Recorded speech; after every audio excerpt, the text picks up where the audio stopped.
graça e a paz. Iremos meditar no Evangelho de João, capítulo 13, versículo 18 até o versículo 32, que diz assim: Não falo a respeito de todos vós, pois eu conheço aqueles que escolhi. É antes para que se cumpra a Escritura: aquele que come do meu pão levantou contra mim o seu calcanhar. Desde já vos digo, antes que aconteça, para que, quando acontecer, creiais que eu sou. Em verdade vos digo, quem recebe aquele que eu enviar, a mim me recebe, e quem me recebe, recebe aquele que me enviou. Dita estas coisas, angustiou-se Jesus em espírito e afirmou: em verdade vos digo, que um dentre vós me trairá. Então os discípulos olharam uns para os outros, sem saber a quem ele se referia. Ora, ali estava aconchegado a Jesus um dos seus discípulos, aquele a quem ele amava. A esse fez Simão Pedro sinal, dizendo-lhe: pergunta a quem ele se refere. Então aquele discípulo, reclinando-se sobre o peito de Jesus, perguntou-lhe: Senhor, quem é? Respondeu Jesus: é aquele a quem eu der o pedaço de pão molhado. Tomou, pois, um pedaço de pão, e tendo-o molhado, deu a Judas, filho de Simão Iscariotes. E após o bocado, imediatamente entrou nele Satanás. Então disse Jesus: o que pretendes fazer, faz-o depressa. Nenhum, porém, dos que estavam à mesa percebeu a que fim lhe dissera isto. Pois como Judas era quem trazia a bolsa, pensaram alguns que Jesus lhe dissera: compra o que precisamos para a festa, ou lhe ordenara que desse alguma coisa aos pobres. Ele, tendo recebido o bocado, saiu logo, e era noite.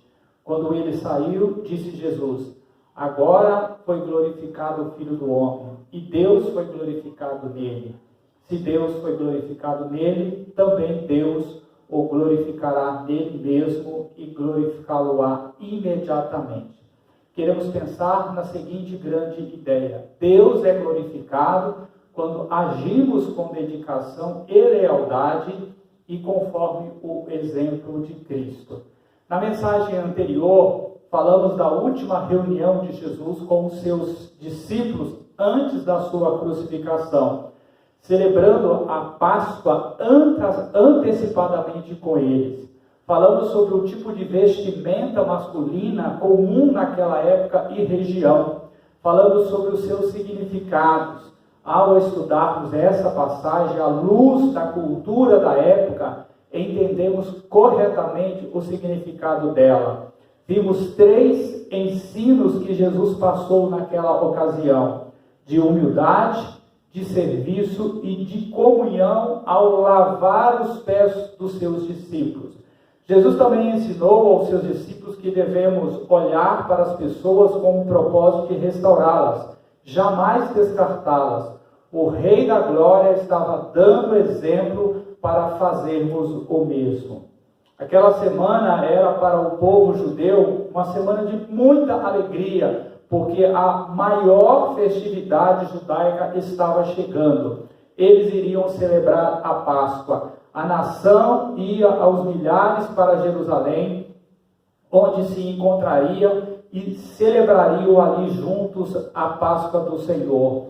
Porém, nem tudo era festa. Em João 13, vemos que havia disputa entre os discípulos sobre qual deles era o maior, e um clima de traição também. É fato que as situações com maior poder de nos angustiar, de nos deixar para baixo, acontece no meio familiar, entre parentes e amigos. Com Jesus não foi diferente, igreja. As situações mais tristes na vida dele ocorreram por atitude dos seus discípulos. Então, nesse sentido, eu quero meditar sobre 2 atitudes vistas nesta reunião. A primeira foi da indiferença e traição. Jesus havia andado com os seus discípulos por cerca de aproximadamente 3 anos, onde pôde demonstrar com palavras e ações todo o seu amor por eles. Incansavelmente os serviu e ensinou de uma forma maravilhosa. Jesus inseriu esses homens insignificantes para a história a um contexto de glória. Eles ficaram marcados na história por causa do chamado de Cristo. Antes daquela reunião, Jesus disse a alguns discípulos que era hora de consumar a sua missão. Como ele não estaria mais entre eles no dia da Páscoa, é antecipado a ceia com esta reunião, com esse jantar de Páscoa. Para Jesus é um jantar de despedida. Então, diante desse fato, seria natural que fosse um jantar de gratidão, de honra, com o envolvimento e dedicação de todos os discípulos. Mas quando Jesus chegou àquela sala para a refeição, seus discípulos não estavam atentos a ele. A única coisa que os preocupava era a necessidade de que alguém lavasse os pés das pessoas. Também estavam discutindo entre si sobre quem era o maior deles. Não estavam atentos a nenhuma outra coisa, só pensavam neles mesmos. Não olhavam para Jesus e nenhum deles se dispôs a lavar os pés dos outros, tampouco os pés do Senhor. De igual forma, irmãos, muitas vezes nós também estamos só preocupados conosco mesmos. Às vezes cobramos por atitude dos outros que geralmente não fazemos. Isso tem sido muito corriqueiro, ainda mais nessa pandemia. Cobram que os pastores entrem em contato com as ovelhas, que os irmãos liguem, mas não fazem o mesmo uns com os outros. Isto se chama egoísmo. Querem carinho, querem respeito, atenção, mas não dão quando podem. Em João 6, capítulo 6, verso 70, Jesus já havia dito que sabia o que estava para acontecer, em resposta a Pedro sobre para onde eles poderiam ir, tendo em vista que só ele tinha a palavra de vida eterna. Ele responde a Pedro: não vos escolhi eu em número de 12? Contudo, um de vós é o diabo. É um diabo. No verso 18 do capítulo 13, Jesus escancara quem é o traidor entre eles. E diz que isso é para que se cumpra as Escrituras.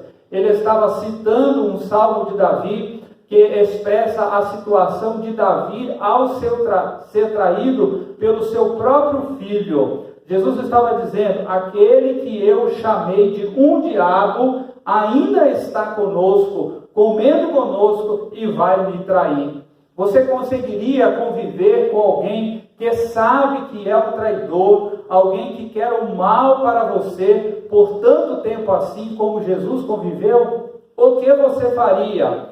Jesus o deixou perto dele para que se cumprisse as Escrituras. No verso de número 10, Jesus já havia dito: quem já se banhou não necessita de lavar senão os pés, quanto ao mais está todo limpo. Ora, vós estáis limpos, mas não todos. Mas no meio dos 12 discípulos havia um que não era um verdadeiro discípulo, era joio. Não havia crido realmente em Jesus como o seu Salvador pessoal. Ele não queria a salvação, era interesseiro, queria levar vantagem. No verso 21 nós vemos: dita essas coisas, angustiou-se Jesus em espírito e afirmou: em verdade vos digo que um dentre vós me trairá. Não sabemos ao certo se eles entenderam o que Jesus havia dito naquele momento. O texto nos conta, a partir do verso 22, que eles se entreolharam para saber o que estava acontecendo. Pedro então fez um sinal para João, o chamado discípulo amado, para falar com Jesus, para saber sobre quem ele estava falando. O texto descreve que João estava bem próximo ao Senhor, na disposição da mesa. Naquela época era costume as pessoas se deitarem inclinadas para a mesa, que era baixinha, ficando de lado, com os pés para trás, apoiado no lado esquerdo, deixando a direita livre para comer.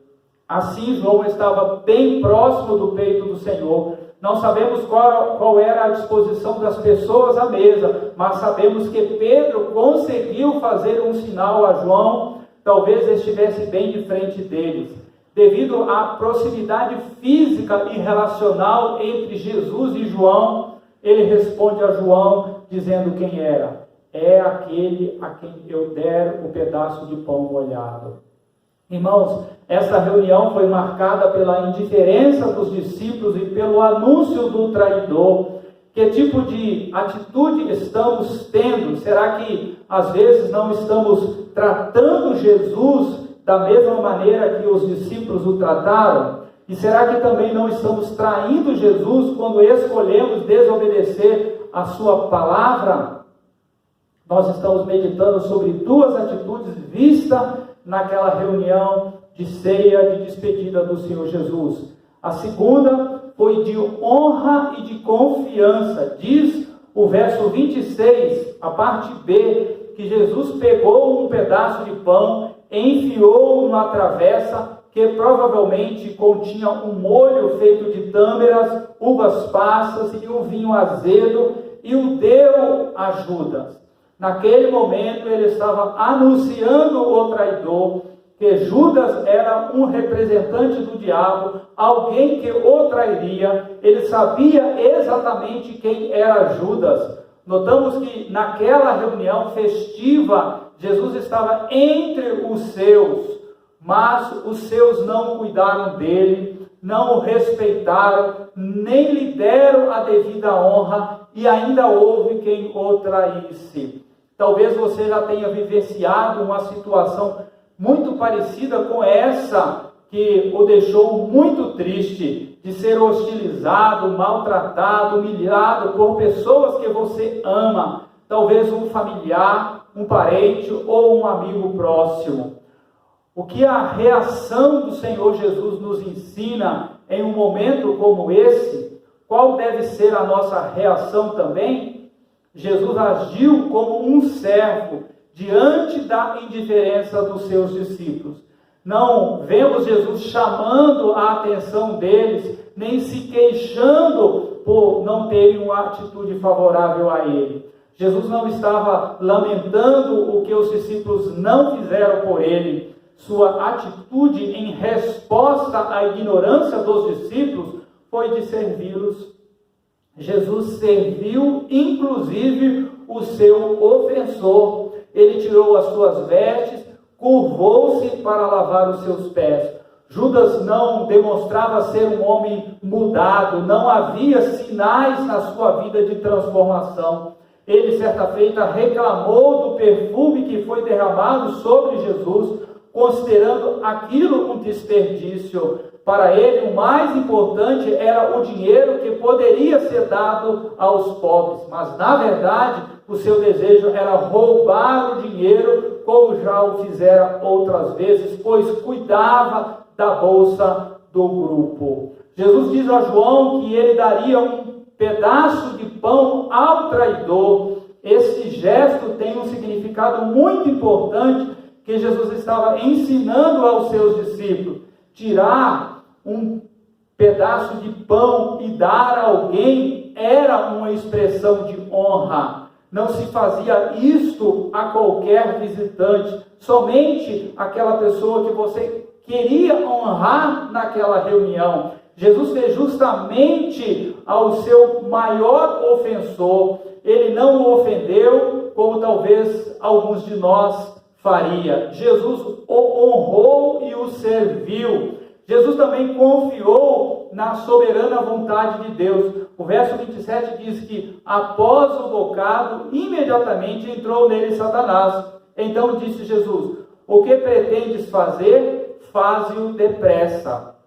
Essa colocação de Jesus para Judas expressa uma confiança tamanha no Pai Celestial. Em outras palavras, ele quis dizer: faça logo o que você tem para fazer. dentro do plano eterno, soberano de Deus, teria que existir alguém para traí-lo e levá-lo ao cumprimento do que Deus já havia estabelecido na eternidade. E Jesus sabia disso. Jesus seria preso, açoitado, crucificado, morto, e ao olhar para Judas, Jesus reconheceu que ele era uma ferramenta do Pai para cumprir o que as Escrituras haviam predito. Ele entendia que mesmo aquele ato de traição fazia parte da ação soberana de Deus. Judas atuou, o diabo também, mas por trás de tudo havia um Deus soberano. Precisamos entender que tudo o que acontece conosco é parte do plano de Deus para o cumprimento das Escrituras nas nossas vidas. É claro que não está revelado nas Escrituras o que vai acontecer na sua vida, ponto por ponto, mas tudo que acontecer é do conhecimento soberano, da regência dele, do controle dele, e tudo será instrumento nas mãos dele para que nos aproximemos mais ainda dele. Em Romanos 8:28 diz: sabemos que todas as coisas cooperam para o bem daqueles que amam a Deus, daqueles que são chamados segundo o seu propósito. Será que temos mesmo confiado em Deus, no seu governo soberano sobre todas as coisas, em usar todas as coisas para o nosso bem, mesmo que a gente não entenda no primeiro momento, ou que só vamos entender na eternidade? No início eu disse que Deus é glorificado quando agimos com dedicação e lealdade e conforme o exemplo de Cristo. Glorificamos a Deus quando fazemos o que Cristo nos ensinou e que nos deixou o exemplo para fazermos também. Tem um livro muito conhecido que se chama Em Seus Passos, o que Faria Jesus. Ele é escrito por Charles Sheldon e publicado originalmente no ano de 1896 nos Estados Unidos. Nessa obra, o reverendo Henry Maxwell, pastor da primeira igreja da cidade de Raymond, ele vivia honestamente sua vida de forma confortável, sem contratempos, até o dia que surge em sua igreja um homem pobre e necessitado. O episódio o leva a questionar valores e colocar seu modo de vida e prioridades em perspectiva, colocando diante de si a seguinte questão: o que Jesus faria? A partir disso, ele decide propor aos membros de sua igreja que se comprometam durante um ano a não fazer nada sem antes perguntar o que Jesus faria nessa mesma situação. E nós? Será que estamos glorificando a Deus com as mesmas atitudes que Jesus teria nessa pandemia?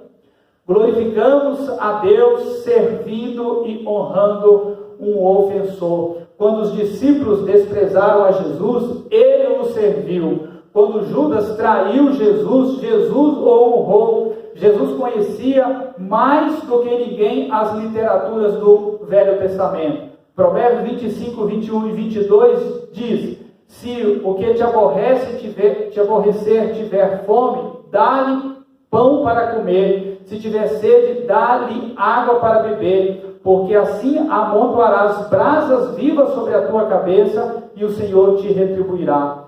É com o coração voltado para Deus que fazemos o que o Paulo diz em Romanos 12, 21. Não te deixes vencer pelo mal, mas vence o mal pelo bem. Glorificamos a Deus quando acreditamos que Deus julgará a sua causa. Na circunstância de tristezas que tem vivido, você precisa crer que Deus vai estabelecer o seu juízo, apesar de não estar percebendo isso.